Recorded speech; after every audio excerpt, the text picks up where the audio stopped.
каква е состојбата во земјоделството? Вие како представник на Националната федерација на фармери, со членови речиси од сите региони, од сите сектори, точно може да ни го пренесете кој е пулсот на земјоделците во ваква една економска криза, во време кога војната во Украина не заврши за месец дена, како што сите се надевавме, се продлабочува и сето тоа директно се одразува најмногу кај земјоделците. Земјоделците, за жал, овие 3-4 години се затекнаа со многу кризи.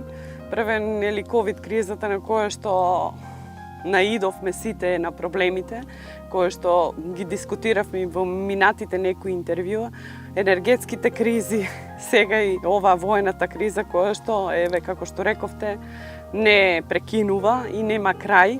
И земјоделците се наоѓаат во една ситуација во која што не знаат, исплашени, не знаат како ќе се одвива состојбата понатаму. Зошто исплашени? Затоа што вртоглаво растат производите на репроматеријалите за производство на земјоделските производи. Секојдневно гледаме покачување на нафтените деривати кои што директно се поврзани со производството на храната за обработка нели на земјата, на почвата. И со тоа, самото тоа се покачуваат и џубривата, се покачуваат и заштитните средства и сите нели потребни работи кои што им се потребни на земјоделците за производството на храна. А цените не знаеме како ќе бидат на земјоделските производи и сето тоа доаѓа до еден страв, до една паника кај самите земјоделци во сите сектори и не знаат дали да инвестираат понатаму, дали да прошируваат и едноставно се исплашени од состојбата во која што се наоѓаат. Ние како организација која што имавме и генерално собрание пред некаде месец и пол дена, заедно со делегатите дискутиравме токму на овие теми и овие сите наши ставови, сите овие зборови се нивни зборови на земјоделците од сите сектори. Ние како организација нели донесовме и наши предлози и препораки кои што ги доставивме до ресорното министерство за ублажување нели на самата состојба. Уште на самиот старт кога почна ситуацијата со земјоделството, со оваа воената криза, ние имавме состанок со министерот за земјоделство господин Љупчо и таму ги презентиравме сите ставови наши предложени од делегатите и од сите земјоделци. Најхитно побаравме покачување на субвенциите во директните плаќања за 20%, се со цел ублажување на состојбата и тоа во сите сектори, во сите сектори линеарно, да, за 2022 година. Побаравме да се стави на располагање на обработка целата земја која што не е обработена и да се даде по поволни нели суми за обработка на земјоделците. Тука ние апелиравме и на тие земјишта кои што долги години блокови се стојат необработени, а се дадени нели под на долгорочно за да се видат бидејќи е штета да стојат необработени, а во ситуација кога се наоѓаме со недостаток на храна за да може да се обработуваат. Исто така имавме и други ред предлози кои што ги доставивме, изнаоѓање на нови пазари нели за нашите земјоделски производи за 2022 година, барање за најхитно давање на зелената нафта и она 100% нафта за да се ублажи исто состојбата со таму најмногу ќе биде ударот. Да. Така што Сточарите сега во овој период кога е жетва вообичаено набавуваат храна, но еве се жалат и тие дека сега кога најмногу им требаат парите, иако се наоѓаше календар на исплата, сточарите ги нема. За сточарите сега е најпотребно да се дадат субвенциите, затоа што им потребно да си купат храна за нивната стока. за да може да продолжат со производството и да не се затекнат во ситуација кога не може да ја нахранат стоката која што одгледуваат. Исто така потребно е исплаќање на другите субвенции. Крајниот рок знаеме дека е 30 јуни, се надеваме дека до тогаш ќе се исплатат состојбата исто и со полјоделците во врска со цената на пченицата. Ние се надеваме дека ќе има покачување на таа цена и не само за 50%, туку и за повисок процент, затоа што веќе 100% се покачија производите за репроматеријалите за производство. Потребно е и повисока цена и за пченицата, и за јачменот, и за сите земјоделски култури. Комбајнерите најавуваат нови цени за жетва, што е нормално на таа цена на нафтата. Почна жетвата на јачменот во нашиот крај и драстично се зголемени цените за жетва на комбајнерите, и што е исправно затоа што и тие имаат многу трошоци, но и полјоделците вложија многу повисоки цени за џубрива, за сејдба, за обработка на површините. Оној апел да садиме повеќе, немаме увозно, сме зависни, ни треба домашна пченица, но ако сега годинава повторно се остават на милост и немилост на мелничарите да им дадат пошто зашто да им ја земат пченицата, попусти ќе бидат тие апели садете повеќе пченица. Сега е најважниот момент за полјоделците. Ние како федерација имаме наши представници во подсекторската за жито и таму ги искажуваме нашите ставови и предлози за надминување на состојбата, и секако јас се надевам дека мелничарите нема и оваа година да заработат на грбот на полјоделците, и дека во оваква криза во која што сите треба да бидеме општествено одговорни заради ситуацијата во која што се наоѓа цело население, треба да се излезе во пресред и да се подели профитот и со земјоделците, а не само за лични своји потреби. Така. Неодамна имаше во вашиот регион имаше невреме проследено со град, некаде околу 1000 хектари направи вистинско пустош, но не само тука, имаше и во Битолско. Какви се последиците? Каква е помошта за земјоделците? Има ли помош како да ја пребродат годината? Тука штетите не се само за година, тие ќе треба да продолжат да инвестираат, па до година ќе имаат намален род. За жал, невремето и климатските промени веќе секоја година си го прават своето, и секоја година земјоделците трпат од штетите. Сите региони се опфатени, имаше во други региони Лозово, невреме и Битолско, Прилепско. Не одмине и нас, Неготино. Ние пред неполни 10 дена имавме катастрофални тука штети на лозовите насади. Луѓето кои што беа во тие региони се крајно исплашени и изнемоштени, не знаат што да прават сега со лозовите насади, затоа што во некои делови има и 100% уништување. Народот, и не само што за оваа година ќе нема род, туку и за следната година ќе биде дискутабилно дали тие лозови насади ќе дадат род, затоа што се многу оштетени. Затоа ние долги години како федерација апелираме да државата да направи една стратегија за справување со климатските промени во земјоделството, во кое што ќе даде поголеми мерки и поголеми поддршки токму во тие заштитни мрежи, во тие заштитни антифрост системи, сите други работи проследни кои што се може да го заштитат земјоделството од климатските промени, затоа што како што кажав, се реално с климатските промени. Ние 10 години уназад, една декада, може и повеќе, трпиме штети и загуби од климатските промени. И не утре, не друг ден, треба најхитно сега да се заангажираме за да си го спасиме земјоделството, затоа што гледаме храната колку ни е потребна и мораме тоа да го направиме. Кога сме кај климатските промени, еден од ризик факторите за земјоделството е водата.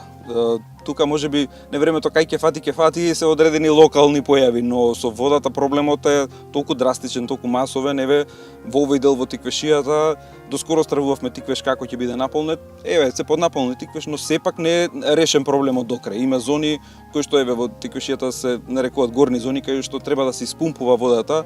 Тие пумпи, иако имаше најави ќе се реновираат, ќе се ремонтираат, ништо од тоа. Остануваат, ќе ги гледате како ќе горат на сонцето лозијата. За жал, овој проблем е децениски, не е од вчера, од минатата година или од пред една година. И за жал се уште не е решен. Ние во Тиквешијата, како што кажавте, имаме горни зони, горна зона, каде што водата се испумпува преку тие пумпи кои што се во село Марина, во Кавадарци, и се наводнуваат најголем дел од површините од лозовите насади токму од таа горна зона.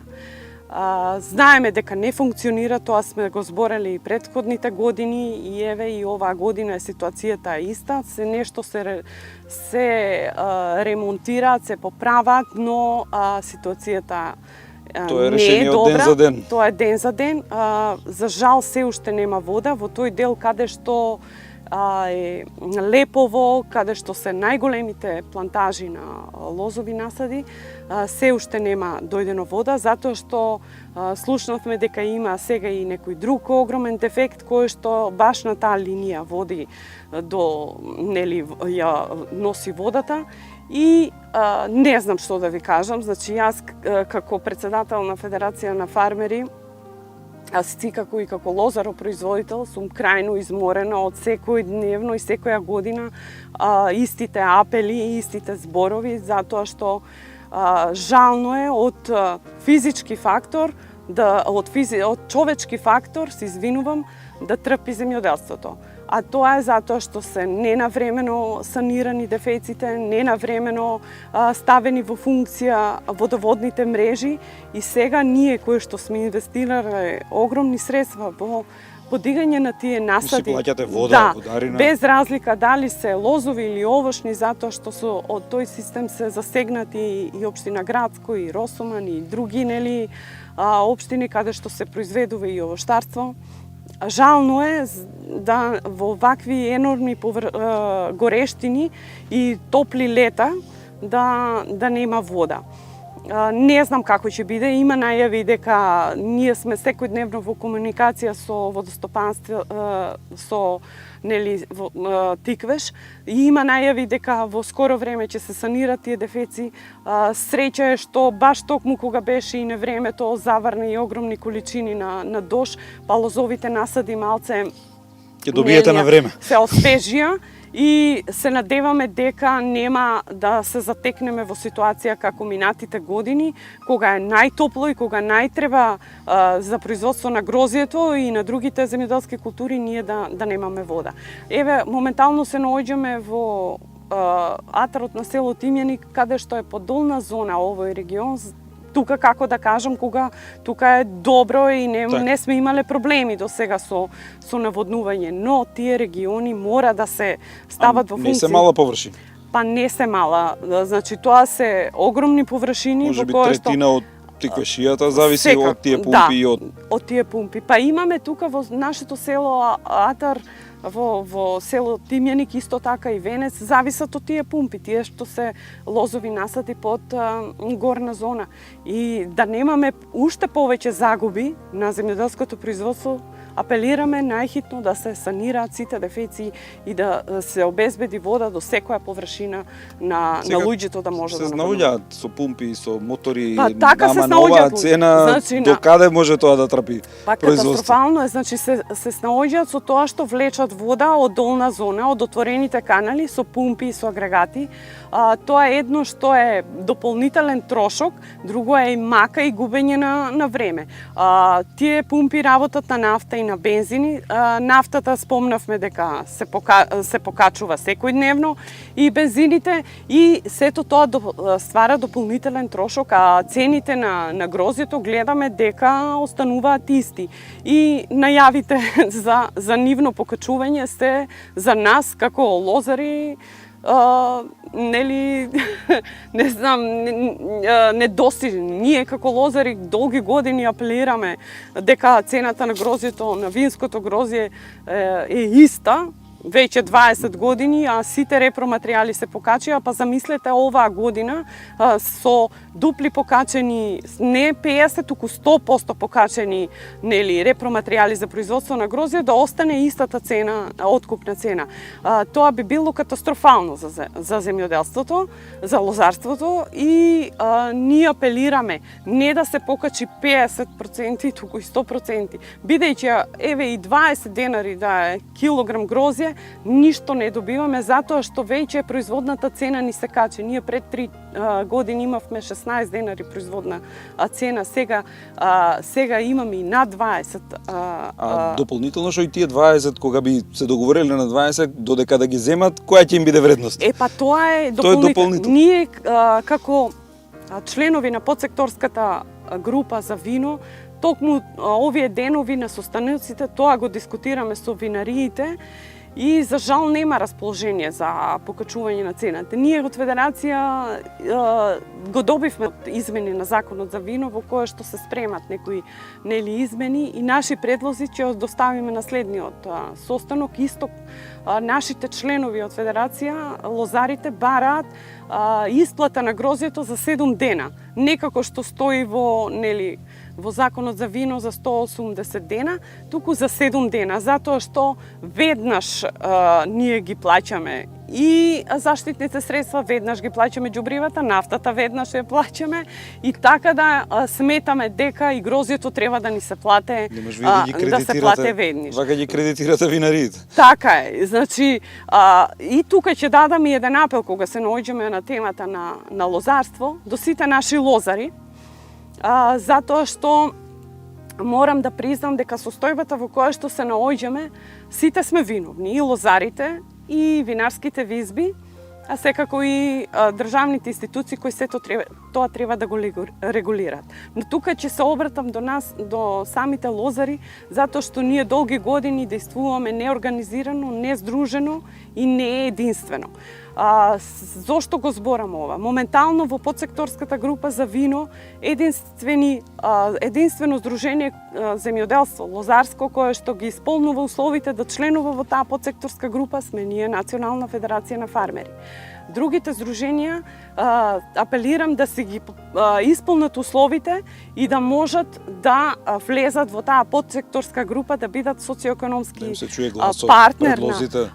Единствено според законот за земјоделство и рурален развој е да имат 1000 членови кои што лозари, кои што ги застапуваат и да си поднесат да влезат во таа подсекторска група. Затоа што ние како организација таму се чувствуваме осамени со сите винарски визби кои што секојдневно се соочуваме со ситуација на недоразбирање и на сметам дека единствен начин да можеме да успееме да промениме нешто е само преку лобирање.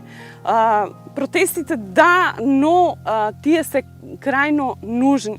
Секогаш како човек и како организација ние сметаме дека треба првен со дискусија, со лобирање и со преку законските можности кои што ни ги нуди државата да можеме да се избориме за нашите права и за повисоки цени. Од бројните активности што ги имате, дел од лобирањето е и застапувањето на жените од руралните средини. Еве, сега скоро ќе имате една манифестација, но сакав да ве прашам и за докаде се оние исплати на руралните жени. Се најуваат нови субвенции, атрактивно се промовираат, сега ќе бидат 6000, но ние не слушнавме за претходните дали ги добија парите.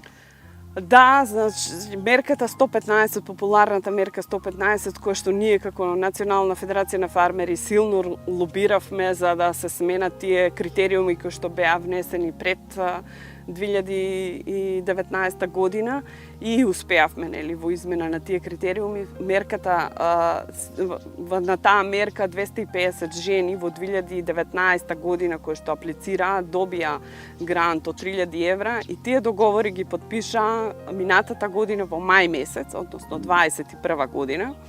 И за жал, еве сега сме јуни месец 22, се уште не им дојдено на луѓето, на жените, во контрола за да се виде дали се набавени и за да ги очекуваат средствата, грантот во кое што нели инвестирале самите жени земјоделки.